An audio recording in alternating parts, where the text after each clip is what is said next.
What's up, guys? I am very jet lagged here in London. So I'm here at the office where we're launching this game, Country Star, and I figured I would shoot a video because I'm up. I'm up, nobody's here. I've already eaten a crumpet. I love crumpets, and I need a video on this channel this week. If you don't know what I'm talking about, I'm literally at this office of this company called Space Ape Games in London right now, and you can watch the last video on the channel about how we've been working and developing a country music mobile game for over a year now, and it launches in a couple days, but I already talked about that, and you should check it out and download it in 2 days. I'm here because we're doing some launch stuff for it, but why don't I do a CMA nominations reaction? That's my thought this morning. I go back and forth on if I should even cover these award shows or if I just want to ignore them, because sometimes I don't like getting into a posture where you're just constantly reacting to stuff that the industry puts out. It makes me feel like a lemming. I live my life in reaction to the stuff that you produce for me to react to. That's so NPC. I don't want to be that person, but at the same time, there's still a piece of me that enjoys the rigmarole of the awards, and I've always liked the CMA Awards a lot, certainly more than the other 17,000 different award shows. Okay, I had to get a new room because they were cleaning that one, and also had to get some coffee in a British mug, of course. And I've got the Billboard article of the CMA nominations pulled up. It says Lainey Wilson leads 2023 CMA Awards nominations and makes history. She got 9 nominations. Damn, that's so awesome. What a Lainey year. And then Jelly Roll got 5, it says. Okay, I'm gonna go to the list and we'll just go in order. Entertainer of the Year: Luke Combs, Chris Stapleton, Carrie Underwood, Morgan Wallen, Lainey Wilson. Okay. Really cool that Lainey got into Entertainer of the Year. I feel like that normally they give to more seasoned people, which is why I feel like there was a decade where Garth was always in, and then there was Kenny Chesney and Keith Urban were always in there. Carrie, I'm kind of surprised, is in there. That's good for her. Lainey is the most surprising one here. Chris Stapleton, I feel like he's kind of at this place where he gets nominated no matter what. Did he do anything last year? I'm not sure. I mean, it feels like it should be Morgan or Luke. I mean, it feels like it really should be Morgan if we were just going on pop culture relevance. Who was the Entertainer of the Year? I mean, it was him. But I could see this going to Luke, kind of as the representative of the genre. Okay, Single of the Year. Okay, this award goes to the artist and the producer and the engineer. So the difference in Single of the Year and Song of the Year is more for the writing, and Single of the Year is for the overall song. So Single of the Year, we got Fast Car, Heart Like a Truck, Need a Favor by Jelly Roll, Next Thing You Know by Jordan Davis, and then Wait in the Truck with Hardy and Lainey Wilson. It doesn't feel like Fast Car, I don't know. Something about it being a cover makes it less exciting to me here. Need a Favor is very surprising to me that made it in here. I kind of figured there'd be something more basic, just huge smashes. Something like She Had Me at Heads Carolina. I'm kind of surprised that that's not here by Cole Swindell. Next Thing You Know is nice. That song's a sleeper hit, but does it win this? I kind of feel like it's gonna go to Heart Like a Truck or Wait in the Truck. Wait in the Truck was a very exciting moment, I think. It felt different. Hardy and Lainey were a cool collab. It was a story song unlike anything else, but if it's up for Song of the Year, I'm gonna take away its vote here and say it should get Song of the Year. But I just weirdly feel like Heart Like a Truck is going to win that. Okay, Album of the Year. This is the one I care the most about. Ashley McBryde presents Lindyville. Bell Bottom Country by Lainey Wilson. Getting Old by Luke Combs. One Thing at a Time by Morgan Wallen. Rolling Up the Welcome Mat by Kelsea Ballerini. Wow.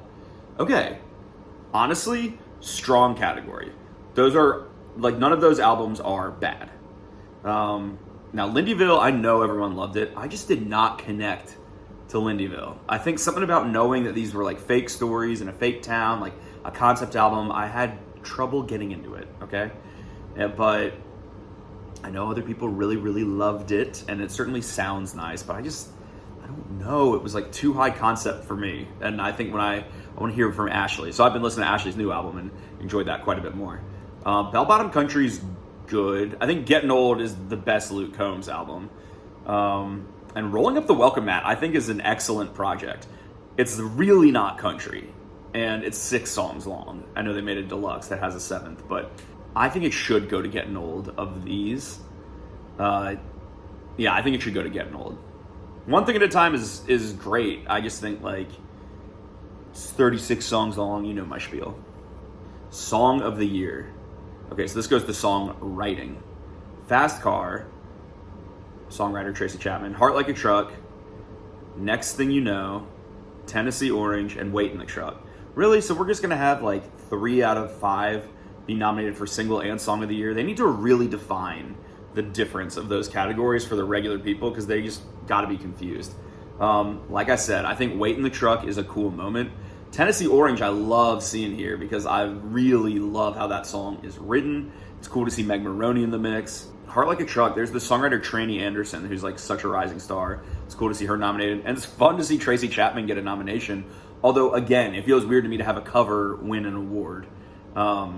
Especially, I wonder if Luke's like a little bummed that he just tried different things with Getting Old, and he had that song Where the Wild Things Are, but like Fast Car is the star of this album.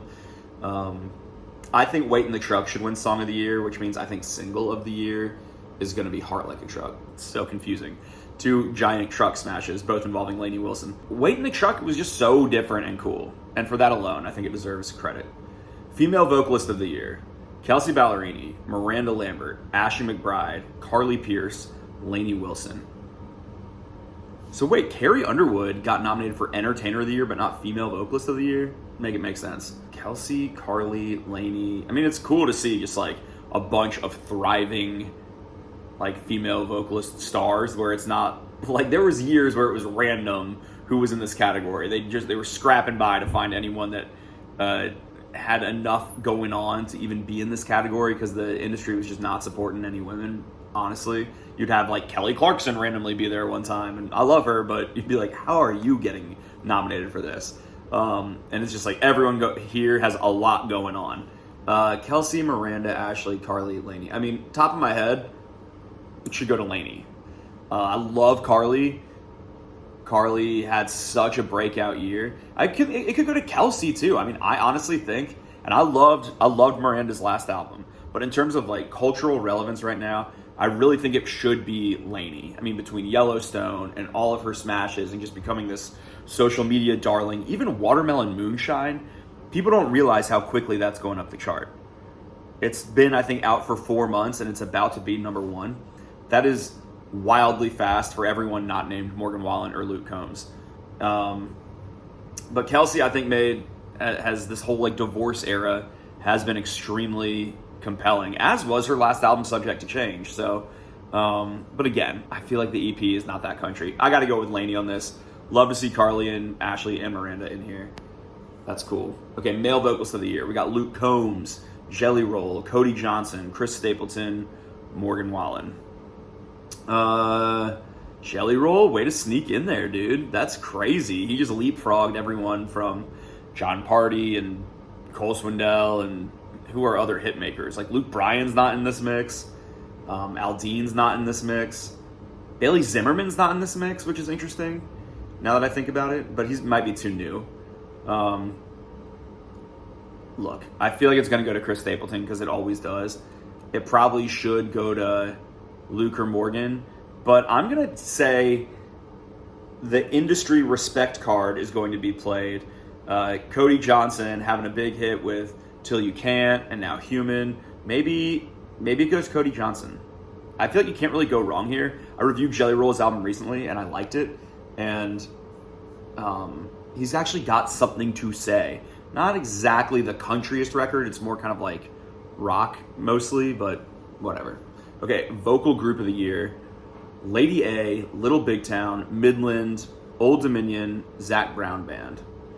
Man, it's interesting. I feel like it's kind of funny to me that Parma Lee is not in this mix when they keep having these big radio hits, but in some ways this nomination list is like, we don't really care if you have big sort of radio hits that are liked by the masses. These are the sort of vocal groups that we nominate, and like Midland certainly hasn't been having any hits. Lady A, what did they do in the past year? Honestly, I feel like I don't even know who would win this. Old Dominion's going to win this. Like, they're the most relevant of these bands for sure. But this feels like this just feels like this isn't right. There's got to be other vocal groups doing stuff. And can't Midland have a hit? What do we got to do to get Midland to hit? Okay, vocal duo of the year. Brooks and Dunn, Brothers Osborne, Danny Shea, Maddie and Tay, The Warring Treaty. Man, ain't it cool that The Warring Treaty, like, they've kind of been in the mix, especially at award shows for a while. But this Hey Driver moment that they're having with Zach Bryan has, of all the different ways that the labels have tried to launch Warring Treaty over the years, it is this Zach Bryan collab that I think he probably arranged himself that has actually done it. And now they've got like 1 million more monthly listeners because they're on his song Hey Driver. But can they get those people over to their own music? That's the question at hand. Brooks and Dunn, I mean, good for them for getting nominated. Brothers Osborne is just starting to put out more music again. Danny Shea, I think they're having a creative renaissance. I don't know that that would be what's reflected in this nomination, but I think they got the most going on, and they're putting out some of the best music they've ever made. I promise you, if you're a Danny Shea hater, go listen to their new stuff. So I'm going to say them for vocal duo of the year. That's my choice. Okay, musical event of the year. Save Me with Jelly Roll and Lainey Wilson. She Had Me at Heads Carolina with Cole and Joe D. Messina. Thank God with Kane Brown and Caitlin Brown. Oh, wow, Kane Brown. He has not been in any other nominations, has he? He always gets snubbed. I mean, I'm not the biggest Kane Brown fan in the world, but there comes a place in award shows where they just got to admit, like, this is a big thing. And I feel like they never do that with Kane. Wait in the Truck, Hardy and Lainey Wilson. We Don't Fight Anymore, Carly Pearce and Chris Stapleton. This should be Wait in the Truck. Easily the most, like, exciting one. Maybe if they wanted to switch it up or throw a bone to Jelly Roll, they would do this Save Me one, because that would be a huge moment. And Jelly Roll is such a beloved character, just his story and where he's come from and how he lives sort of this redeemed narrative. I could see that.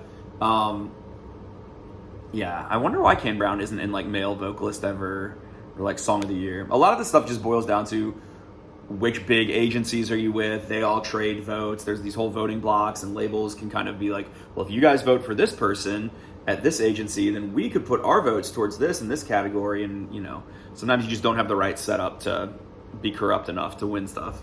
Okay, Musician of the Year. Janae Fleener on the fiddle. Paul Franklin, steel. Rob McNelly.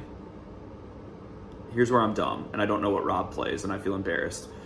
Derek Wells is a guitar guy. Charlie Worsham, a guitar guy. Janae, she's the one to beat right here. She is fiddling up a storm and keeps winning this category year after year after year, so she's my safe bet, and I'm a fan of hers. Okay, Music Video of the Year. I don't know that I'm going to have a huge opinion on this. I don't even watch a lot of music videos anymore. I don't know if I've only seen one of these. Light On in the Kitchen by Ashley McBride, Memory Lane by Old Dominion, Need a Favor by Jelly Roll, Next Thing You Know by Jordan Davis, and then Wait in the Truck. I've only seen Wait in the Truck, so I don't know. I really like, my favorite music video of the past year was Oklahoma Smoke Show by Zach Bryan. I loved that vibe. I felt like it was like the perfect vibe of the song. Okay, New Artist of the Year. Zach Bryan, Jelly Roll, Parker McCollum, Megan Maroney, Haley Witters. Wow, great category. Where'd that come from? I love this category. Zach Bryan, Jelly Roll, Parker McCollum, Megan Maroney, Haley Witters. Something for everybody right there. It's pretty country. How is Parker still a new artist, though? Shocking to me that Bailey Zimmerman is not in this mix. Zach is so antagonistic to the industry that I don't see them voting him in, although if the producers pull off a moment with him and The Warring Treaty actually singing Hey Driver live, that would be so primo. Jelly Roll, I don't know, he kind of feels like a ringer. Meg Maroney, I'm so pumped to see Haley Witters here. I mean, Haley Witters and Zach Bryan were my top 2 albums last year, and they're both in the new artist category, so I got to show some respect. Do I think Haley can, like, take down all of these heavy hitters? I don't think so. I think Haley probably no. Parker McCollum probably no. So that would leave us with Megan and Zach and Jelly Roll. Zach's too antagonistic. I don't see them giving it to him. So it comes down to Jelly Roll and Megan Maroney. I'm going to take a wild guess and say Jelly Roll gets it. But I think it's a toss-up between the two of them. I think it's a toss-up. All these other awards look to be Radio Awards, and I won't weigh in on those. But those are my thoughts on the CMA nominations this year. I hope you enjoyed. And yeah, my big takeaways are Lainey Wilson killing the game. And man, she just has ridden the wave. I think when so many people blow up, they really struggle to ride the wave. It's overwhelming to them, and fame is scary, and she's done it, which is cool.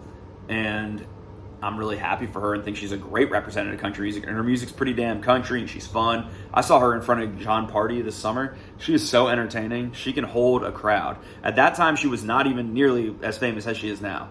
And she could hold a crowd and got them all listening to her. So I'm really happy for her. I think these nominations are overall pretty good. What else I would want to see, I think American Heartbreak, if you're going to embrace Zach in these categories, American Heartbreak should be in the album category. That was like the iconic album. Maybe it wasn't in the eligibility period. But yeah, those are my thoughts. They're kind of late, but hey, here we are. We're launching a video game, okay? Go play Country Star in a couple days, and I'll be back in the States with more content soon. Bye.